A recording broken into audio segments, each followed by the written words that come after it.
Bem-vindos ao Bookcast. É com muita satisfação que eu, Júlio e a Vanessa estamos aqui para mais um mergulho profundo em um livro que, sem dúvida, vai prender a atenção de vocês, preparados para desvendar mistérios. Olá a todos, é sempre um prazer estar aqui pronta para explorar novos mundos, novas ideias. E o mundo que vamos explorar hoje, através das páginas de um livro fascinante, é o Triângulo das Bermudas. O Triângulo das Bermudas, um lugar que, vamos combinar, desperta a curiosidade e a imaginação de muita gente. E o livro que nos guia nessa expedição é Sem Vestígios, Desaparecimentos Inexplicáveis no Triângulo das Bermudas, do Charles Berlitz. Aliás, falando no autor, vocês sabiam que ele era tipo um detetive de mistérios da natureza. É verdade.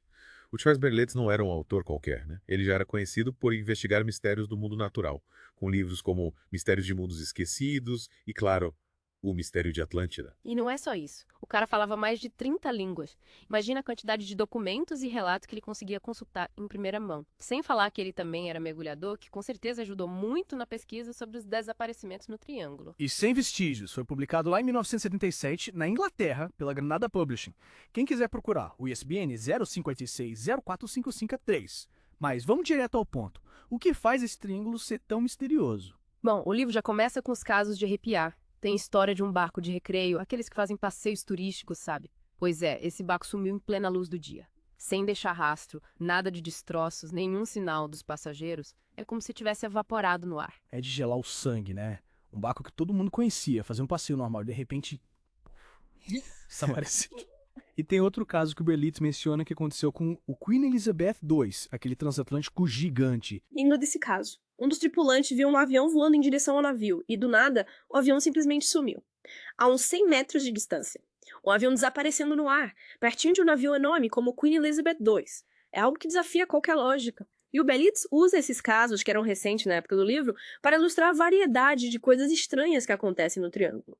E o mais assustador é que, mesmo com tanta gente tentando explicar, o mistério continua. E o Berlitz levanta algumas questões bem importantes sobre isso. Primeiro, a quantidade de gente que diz ter passado por coisas sinistras dentro do Triângulo. Claro, podemos descartar alguns relatos, né? Às vezes o medo e a imaginação podem distorcer as coisas, mas mesmo assim, são muitos relatos para ignorar completamente. Concordo.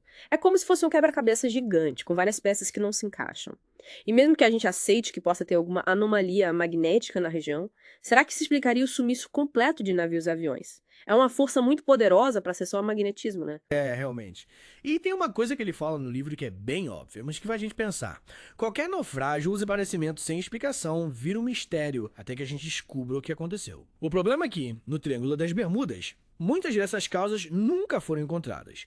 E o Berlitz também explora as explicações mais, digamos, normais, aquelas que os cientistas costumam dar. As mais comuns são as mudanças climáticas repentinas, né? Tempestades que aparecem do nada e pegam as embarcações de surpresa. E para falta de destroços, eles falam da corrente do Golfo, que é super forte e pode levar tudo para longe rapidinho. Faz sentido. A corrente do Golfo é tipo um rio dentro do oceano, né? Mas o livro também apresenta umas ideias, digamos, mais fora da caixa sobre o que pode estar acontecendo no Triângulo. Sim, tem gente que acredita que os desaparecimentos são causados por uma força desconhecida, algo que desintegra os navios e aviões na hora. É uma teoria radical, né? Mas é legal ver como o livro explora todas as possibilidades, desde as mais simples até as mais extraordinárias. Com certeza. E falando em teorias, o livro menciona as observações de um certo professor Mechegian. O que ele descobriu? Pelo que o livro conta, ele fez umas pesquisas por conta própria e chegou à conclusão de que um campo magnético bizarro poderia ser o culpado pelos desaparecimentos. Ele teria detectado umas variações estranhas no magnetismo da região. É de pirar a cabeça, né? Imagina um ímã gigante no fundo do mar, capaz de fazer aviões e navios sumirem. As autoridades, o que acharam disso? Levaram a sério. Pelo jeito, não deram muita bola. Um cara do Serviço Nacional de Satélites Ambientais disse que podia ser só um problema com as bússolas dos navios, tipo um rebobinamento automático. Mas, sabe, essa explicação só veio 6 meses depois das descobertas do professor. Meio suspeito, né? Parece que estavam procurando uma desculpa para não dar crédito à teoria dele. E o professor Mechegian, o que ele disse sobre isso? Ele continuou acreditando na teoria dele firme e forte. Disse que não tinha nada a ver com as bússolas. Isso nos faz pensar, né? Será que a gente está aberto a considerar todas as possibilidades ou será que ignoramos o que não entendemos? Boa pergunta. Para tentar entender melhor esse mistério, o Berlitz nos leva para o passado, em busca de relatos antigos sobre coisas estranhas acontecendo no Triângulo. Ele começa com a viagem do Cristóvão Colombo lá no século XV. Quando Colombo estava chegando perto das Bahamas, a bússola dele começou a girar sem parar. E ele acabou se perdendo feio, quase 500 quilômetros fora da rota. Imagina o susto do Colombo, né? Um navegador experiente como ele, perdido por causa de uma bússola doida. A bússola pirando já era um problema antigo por lá. E o Charles Lindbergh, o famoso aviador, também teve problemas com a bússola quando sobrevoou a região. Ou seja, a coisa não é de hoje, né? Exatamente. E com o tempo, as histórias sobre navios desaparecendo na região só aumentavam. Navios de guerra, galeões, embarcações inteiras sumindo sem deixar vestígios. Era um mistério tomando forma. E o livro fala bastante sobre os navios espanhóis carregados de tesouro que afundaram no Triângulo, né? Mas ele faz uma distinção importante entre os naufrágios e os desaparecimentos. É verdade.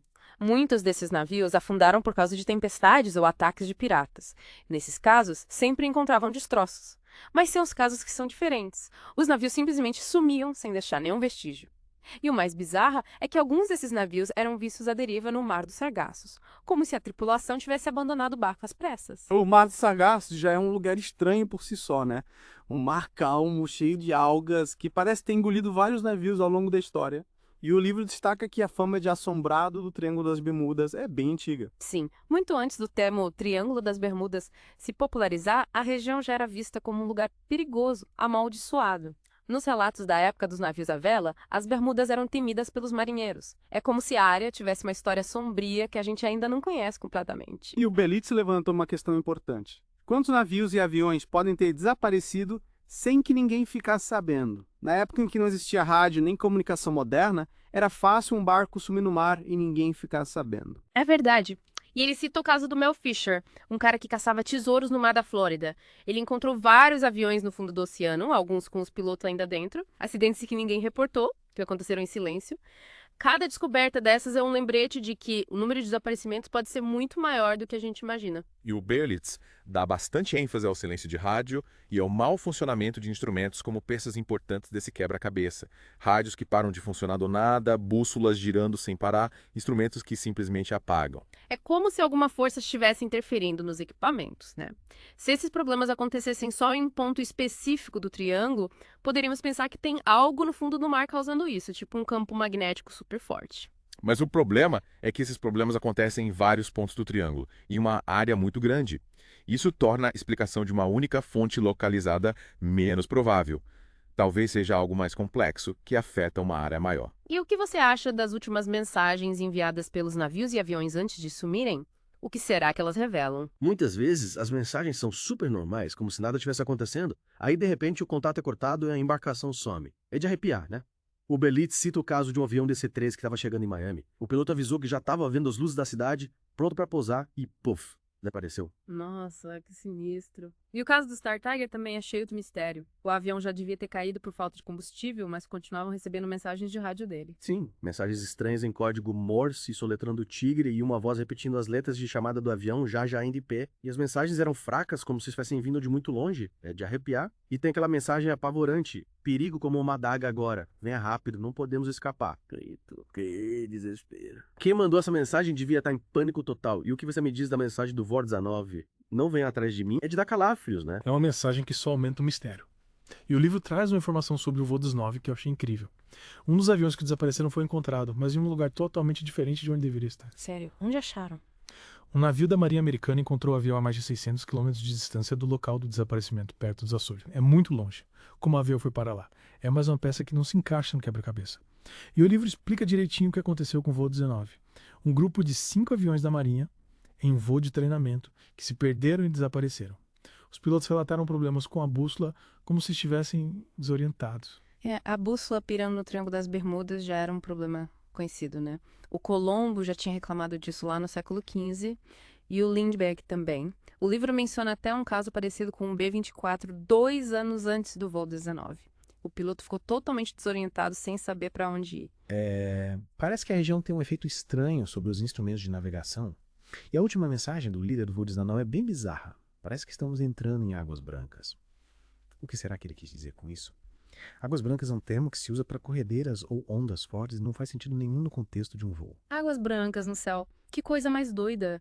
Parece que os pilotos estavam vendo algo totalmente fora do comum, algo que eles não conseguiam explicar. Isso nos leva a considerar umas teorias mais, digamos, fantásticas sobre o Triângulo das Bermudas, como a de que a região é palco de anomalias eletromagnéticas e até mesmo anomalias temporais. Sim, o livro explora a ideia de que neblinas densas ou nuvens carregadas de energia eletromagnética poderiam distorcer o tempo e o espaço na região.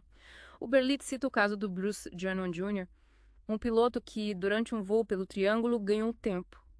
Ele chegou no destino muito antes do previsto, como se tivesse atravessado um portal para o futuro. Caramba, é como se ele tivesse viajado no tempo sem querer, né? E o livro também menciona um Boeing 737 que sumiu do radar por 10 minutos e depois reapareceu, atrasado. O que será que aconteceu nesses 10 minutos? Ninguém sabe. 10 minutos que podem ter sido horas, dias ou até mesmo anos em outra dimensão. É de pirar a cabeça.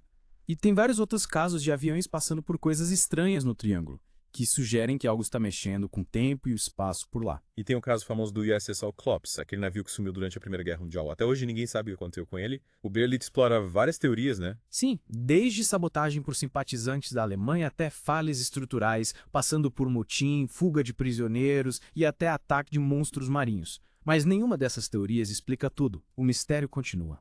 O Cyclops parece ter sido engolido pelo mar, sem deixar vestígios. E o mais bizarro é que um navio britânico com o mesmo nome também desapareceu na mesma época, no Atlântico Norte. Que coincidência sinistra. E o livro menciona relatos de coisas estranhas vistas por militares no Triângulo, né? Sim. Tem a história dos tripulantes do USS Inconstant, que viram uma luz gigante no céu, crescendo rapidamente. Eles escreveram como um flash nuclear, mas que durou muito mais tempo. E com certeza não era a Lua. O capitão até mudou a rota do navio, de tão assustado que ficou, e sabe o que aconteceu com o registro desse evento no diário de bordo. Quando o navio chegou no porto, uns oficiais da Marinha foram lá e confiscaram o diário. A única anotação que deixaram foi a ordem de mudança de curso, e a tripulação foi proibida de falar sobre o que tinha acontecido. Parece que alguém queria esconder esse evento, né? E o Berlitz menciona vários outros casos de avistamentos estranhos, feitos por pilotos experientes. Tipo os pilotos daquele Boeing 707, que viram uma coluna de água gigante subindo do oceano, com a forma de um cogumelo. Era tão grande que dava para ver de uma altitude de quase 10 mil metros. E o livro também fala de uma carta de um piloto da Panam, que descreveu uns eventos muito estranhos que ele presenciou no Triângulo. Ele disse que nunca tinha visto nada parecido na vida. Parece que o Triângulo das Bermudas é um imã para coisas bizarras, tanto no ar quanto no mar. E tem uns relatos de que o próprio mar se levanta em ondas gigantescas, muito maiores do que qualquer tsunami que a gente já viu. E o livro conta a história de uns caras que estavam em um avião cargueiro e viram uma coisa horrível saindo do mar. Eles escreveram como uma massa escura, enorme, que subiu e ficou parada no ar por uns 3 minutos. Depois a coisa simplesmente desabou de volta no oceano sem deixar nenhum rastro. Que medo. E os radares também parecem pirar no Triângulo. Sim, tem um caso de um navio que estava saindo das Bahamas e do nada o radar detectou uma massa de terra a menos de 20 quilômetros de distância. Só que a costa da Flórida estava a mais de 80 quilômetros. E a tripulação nunca viu essa terra de verdade. Era como se fosse uma ilusão criada pelo radar. Ou uma ilha fantasma que aparece e desaparece quando quer. E o livro também fala de uns encontros bizarros com criaturas marinhas. Sim. Um mergulhador que estava em submarino viu um bicho enorme, que parecia um lagarto com nadadeiras, um pescoço comprido e cabeça de cobra. Ele disse que o bicho tinha olhos parecidos com os de um humano. O bicho sumiu rapidinho, mas deu para ver que ele se movia de um jeito muito estranho, como se tivesse alguma tecnologia avançada de propulsão. Parece aqueles monstros marinhos das lendas, né? E o Berlitz levanta a questão do encobrimento governamental, a ideia de que os governos escondem informações sobre o Triângulo para evitar pânico na população. Ele fala que os governos preferem ignorar os casos inexplicáveis ou dar explicações simples, mesmo que não façam muito sentido, e ele menciona os avistamentos de OVNIs por astronautas como se estivesse sugerindo que tem mais coisa acontecendo no espaço do que a gente imagina. E as companhias aéreas, o que elas acham de tudo isso? Elas não querem nem saber de teorias malucas. Preferem acreditar que os acidentes são causados por falha humana ou problemas técnicos. E os governos também não gostam muito de falar sobre a falta de destroços nos casos de desaparecimento. Mas, curiosamente, em 1974, um porta-voz da NOAA, a agência americana que estuda os oceanos, admitiu publicamente que eles não tinham explicação para os desaparecimentos no Triângulo. Ele disse que a Força Aérea, a Marinha e a Guarda Costeira tinham investigado tudo, mas não encontraram nada conclusivo. Uma declaração e tanto, né? Admitir que não sabem o que está acontecendo é um passo importante para desvendar o mistério. E o livro também menciona umas teorias mais pé no chão, como a de colisões no mar, onde navios grandes podem atropelar barcos menores sem nem perceber. E a teoria clássica dos monstros marinhos, né? Que a gente sabe que existem, mas será que são grandes e poderosos o suficiente para afundar navios? O livro menciona o caso do Essex, um navio que foi afundado por uma baleia gigante. Mas esse é um caso isolado, com provas. A maioria dos desaparecimentos no Triângulo continua sem explicação. E agora vem a parte mais interessante. Você sabia que os EUA e a União Soviética fizeram uma investigação conjunta no Triângulo das Bermudas? Sério? Sério. Em plena Guerra Fria, a Marinha Americana e a frota soviética se juntaram para estudar a região. Era o projeto Polymud, que investigava as correntes marítimas, as ondas, os sons submarinos, as tempestades magnéticas. Incrível. Duas superpotências rivais unidas para tentar entender o mistério do Triângulo. E depois de explorar as explicações científicas e as teorias mais pé no chão, o livro mergulha de cabeça nas teorias mais fantásticas, como a de civilizações perdidas. Atlântida, a lendária ilha que teria afundado no Oceano Atlântico. Será que o Triângulo das Bermudas esconde seus segredos? O Berlitz explora essa teoria com base em relatos de ruínas submersas e outras evidências. O livro menciona que no passado o nível do mar era muito mais baixo do que hoje. Isso significa que áreas que hoje estão submersas, como as Bahamas, já foram ilhas gigantes. E a costa leste dos UA também era muito diferente, se estendendo muito mais para dentro do oceano. O mapa do mundo era bem diferente há milhares de anos. E o Berlitz descreve vários relatos de ruínas submersas encontradas no Triângulo, como cidades, muros, estradas, pirâmides, círculos de pedra. Tem até gente que diz ter visto estátuas gigantes no fundo do mar. E o livro menciona as pesquisas do Dr. David Zink e do Dr. M. Valentine, que encontraram evidências de que algumas dessas estruturas não são formações naturais, mas sim construções feitas por alguma civilização. E tem a história da pirâmide gigante encontrada no fundo do mar do Triângulo, detectada por sonar em 1976. Várias expedições tentaram encontrar a pirâmide e alguns pesquisadores acreditam que ela pode ter uma conexão com as pirâmides do Egito. Imagina só, uma pirâmide gigante construída por uma civilização avançada no fundo do Triângulo das Bermudas. E o Berlitz menciona a profecia do Edgar Cayce, aquele cara que previa o futuro, que diz que a Atlântida começaria a emergir do mar em 1968. E curiosamente foi por volta dessa época que começaram a encontrar várias ruínas submersas na região. É muita coincidência, né? As profecias, as ruínas, os desaparecimentos, tudo parece estar conectado de alguma forma. E os relatos de eventos estranhos no ar continuam. O livro menciona o caso do piloto Hanson, que viu uma nuvem densa surgir do nada e causou um acidente fatal. E o caso do Walt Cherrick, que encontrou um objeto voador não identificado perto de Bimini. O objeto emitiu uma luz azul e fez a bússola do avião dele pirar. Parece que o Triângulo das Bermudas é um lugar onde as leis da física não funcionam direito. E os eventos estranhos no mar também são de arrepiar. O livro descreve uma calmaria repentina no oceano, buracos que aparecem na superfície da água e ondas gigantescas que surgem do nada. E tem o relato de um pescador que viu uma trincheira submersa com o formato de um quadrado perfeito. O que será que causou isso? E tem um cara que trabalhava no Queen Mary e viu uma fonte de água jorrando do navio, mas não era um vazamento. De onde será que vinha aquela água? E os nevoeiros misteriosos que parecem perseguir navios e aviões. O livro conta a história do Capitão Telly, que entrou em um nevoeiro e nunca mais foi visto. E o caso do rebocador Wild Goose, que foi arrastado para o nevoeiro. O cabo de reboque teve que ser cortado e o Wild Goose desapareceu. Só um tripulante sobreviveu e ele contou uma história bizarra de como escapou das profundezas do oceano. E os objetos submersos não identificados. O livro tem vários relatos, como o do pescador Delmônico, que viu um objeto gigante cinza, em forma de elipse, se movendo mais de 100 km por hora debaixo d'água. Imagina a velocidade desse negócio. E ele viu outro objeto parecido, só que muito maior, sem nenhuma hélice ou nada que indicasse como ele se movia.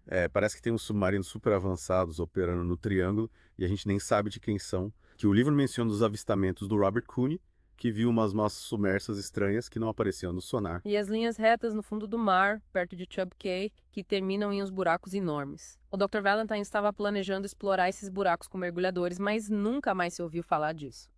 E o encontro do Ben Huggard com aquela criatura marinha bizarra enquanto ele nadava da Flórida para as Bahamas. Ele descreveu o bicho como um lagarto com nadadeiras, pescoço comprido, cabeça de cobra e olhos humanos. O Ben Huggard era um cara super experiente, um policial treinado, não era do tipo que inventava histórias.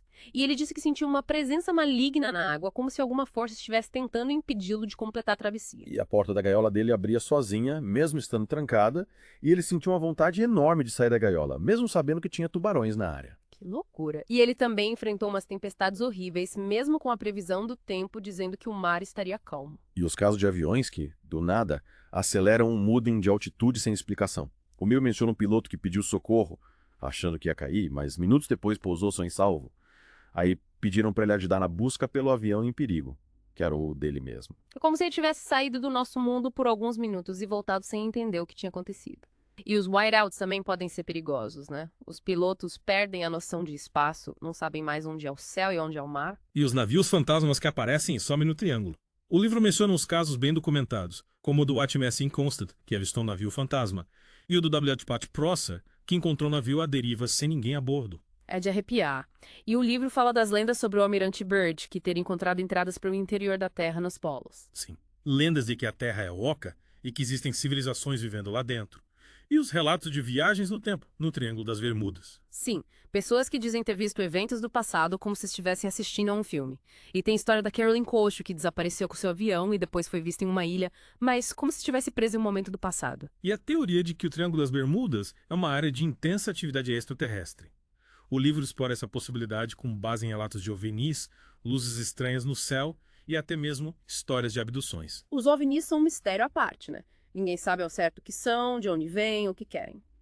Mas os relatos de avistamentos no Triângulo das Bermudas são frequentes e detalhados, sugerindo que algo fora do comum está acontecendo na região. E o Berlitz menciona o Projeto OSMA, um projeto científico que buscava sinais de vida extraterrestre.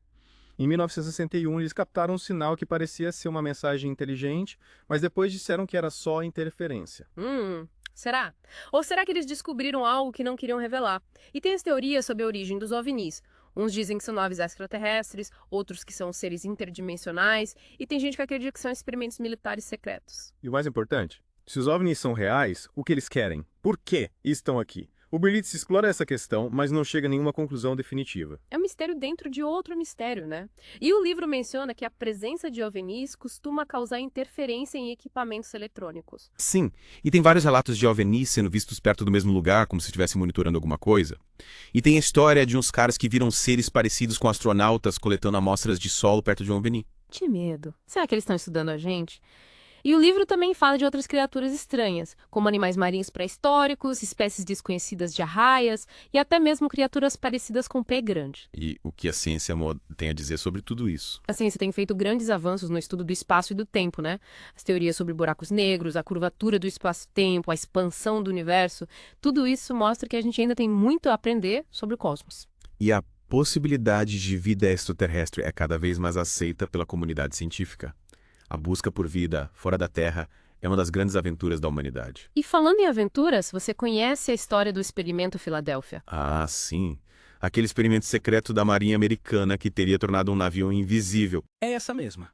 O livro conta a história com base em relatos de um cara chamado Carlos Allende, que dizia ter presenciado o experimento.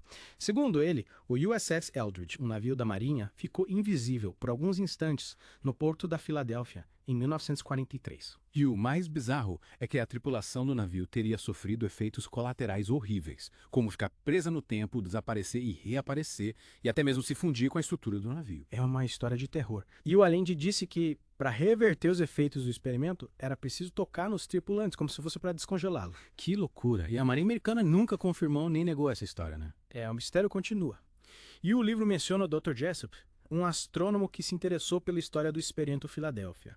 Ele recebeu uma cópia do seu próprio livro, The Case for the UFO, com anotações à mão que pareciam confirmar a história do Allende. E o mais sinistro é que o Dr. Jessup morreu em um aparente suicídio, pouco tempo depois de começar a investigar o experimento Filadélfia. Será que ele descobriu algo que não devia? E se a Marinha Americana descobriu, sem querer, como manipular os campos magnéticos para criar portais para outras dimensões? É uma possibilidade que o Berlitz explora no livro. O Triângulo das Bermudas pode ser muito mais do que a gente imagina. E para encerrar essa viagem pelos mistérios do Triângulo, o livro menciona uma história que o Colombo contou sobre um barco estranho que apareceu na costa da Irlanda. Um barco com 2 corpos a bordo, vestidos com peles de animais. Os irlandeses acharam que eram chineses, de tão diferente que era a aparência dele. A humanidade sempre se deparou com o desconhecido, com o inexplicável. E o Triângulo das Bermudas é um dos maiores mistérios que a gente ainda precisa desvendar. As perguntas continuam. O que causa os desaparecimentos? Será que existem forças que a gente ainda não compreende agindo na região? Será que o Triângulo das Bermudas é um portal para outras dimensões? Ou para o passado? As respostas, por enquanto, se perdem nas brumas do mistério. Mas a busca pela verdade continua. E vocês, o que acham? Compartilhem suas teorias e suas experiências com a gente. Adoraríamos saber o que vocês pensam sobre esse mistério que nos fascina há tanto tempo. Até a próxima. Até a próxima, cuidado com o Triângulo das Bermudas.